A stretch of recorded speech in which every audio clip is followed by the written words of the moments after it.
I am Second Lieutenant Adrian Medina. I'm the Squadron Duty Officer for the 47th Student Squadron here at Laughlin Air Force Base.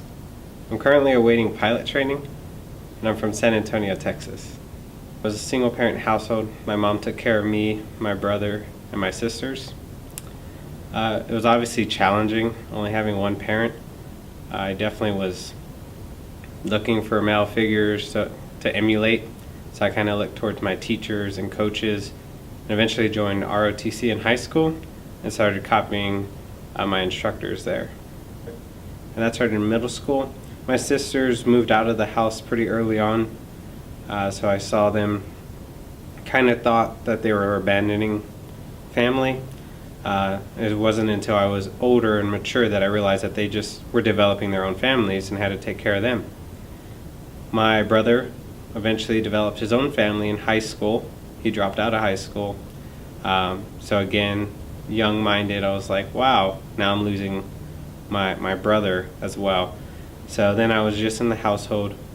At this point, my mother was in a relationship with her boyfriend, so he was my stepfather. And I was still continuing to go to practices. She would take me, but she was a custodian for 30 plus years, and she never really took time off. I didn't have a means to pay for school, so we were looking at public schools as well as private schools with generous financial aid.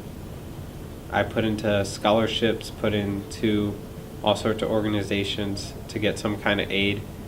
I eventually applied for the Air Force scholarship, and I actually received it. The high school scholarship program awarded me it. And I also received financial aid from Rice University, so with that, my school was paid, and I knew I was going to go to Houston, Texas for college. That in itself kind of provided its own challenge. Now I was looking in the mirror and seeing, well, now I'm leaving my mother. We are close. The way I described it, I was the last one to leave the nest.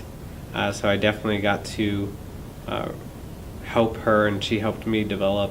I thought she did an amazing job. She provided the female and male roles of the household when there wasn't a boyfriend in the picture, and she really pushed me. One of the biggest things I took away from her was her work ethic. She could get up every day and go clean up after people as a custodian in schools for 30 years.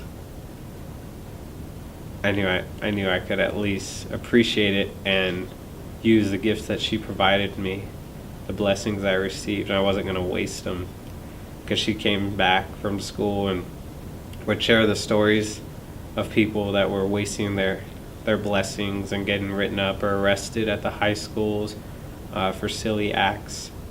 And I knew that I wasn't going to do that, and that I was going to make her proud. And even though that we don't verbally say we're proud of each other, she knows I'm proud of her. Now I'm helping her line up her retirement, telling her, what it's going to look like when she retires. And I know she's proud. I know when I hear her tell other people, not directly to me, but I hear her boast to her friends about me making it to become an officer.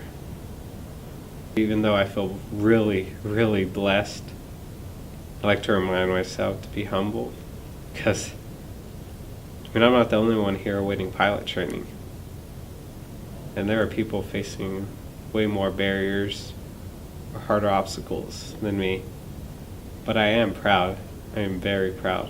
I refuse to pass up on opportunities. So during even this time awaiting pilot training, while I work the desk, people might think, oh, this is time to just slack off and go play video games or something after work. But I see it as a chance. I'm already researching master's programs and preparing for my tests, because I'm not going to have this time during pilot training. I definitely want to rise through the ranks. So if I had to say who I owe my career to, first and foremost, it would be my God, my faith. I would want to say my mom, And yes, she's taught me a lot and provided a lot of blessings, but it extends much further than that. I've been blessed by having teachers that support me, by having counselors that support me.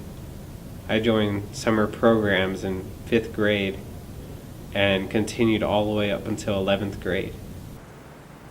As I continue my Air Force career, I follow the principle, faith, family, country. And remember, my primary purpose here is to help others. And if I can't help them, at least don't hurt them.